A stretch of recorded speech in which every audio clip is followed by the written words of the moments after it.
Welcome to my tutorial editing. Paano ko ginawa ang video to? Tara sa CapCut. Ipapakita ko kung paano ko ginawa. Dito guys, mag-acting-acting lang tayo nung yung patakbo-takbo tayo pero pasigsag siya. And then, ganun din siya pagbalik. And then, yung second clip, itong kinuha ko sa YouTube na dash. Then, tara na sa CapCut. Select new project. Select natin yung video na ginawa natin.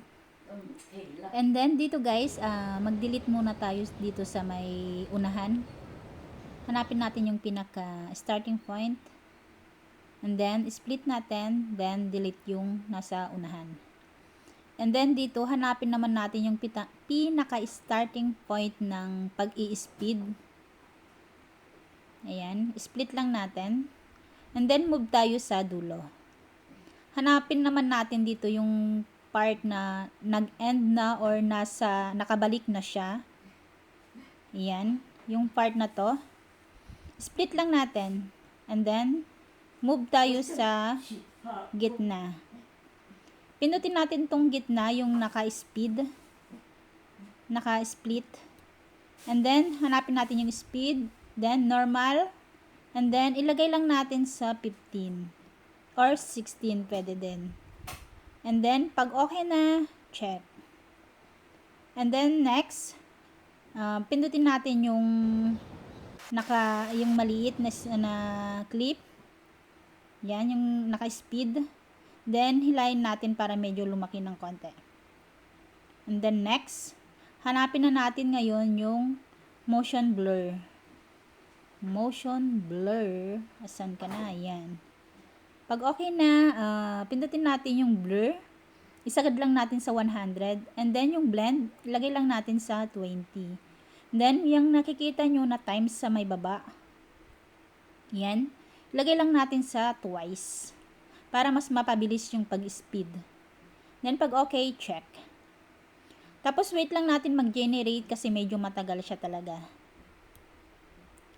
And then, pag okay na, check. Then, dito, yung nakikita nyo yung white line, ilagay lang natin. Then, mag-overlay tayo. Overlay natin yung kinuha natin sa YouTube na dash green screen. Then, ilagay lang natin sa 15 yung speed niya. Para magpantay sa maliit na clip. Yan. Pantay na siya. And then, ang next, hanapin na natin yung transform. Yan. Transform. Then, resize. I-resize natin yung kinuha natin sa YouTube. Ang kukunin lang natin dito, yung green na yan. Yan lang. Yung may dust effect. Yan. Pag okay na, check. And then, i-adjust lang natin tong dash effect na nakuha natin. Ilagay lang natin dun sa part na nag-start siyang tumakbo. Then, hanapin natin yung remove VG, chroma key, and then, adjust lang natin. Yan, check natin. So, napapansin nyo, may green pa rin siya sa yung dash niya, yung alikabok. Hanapin natin ngayon yung adjust. Adjust. Okay, adjust. Then, hanapin natin yung HSL. Yan. Then, pindutin natin yung green. Then, yung hue niya, ibaba lang natin. At yung lightness, ibaba lang din natin. And then, pag okay na, check. Ngayon, mag-delete lang tayo ng konti. Ayan. Itong nasa dulo. Ayan.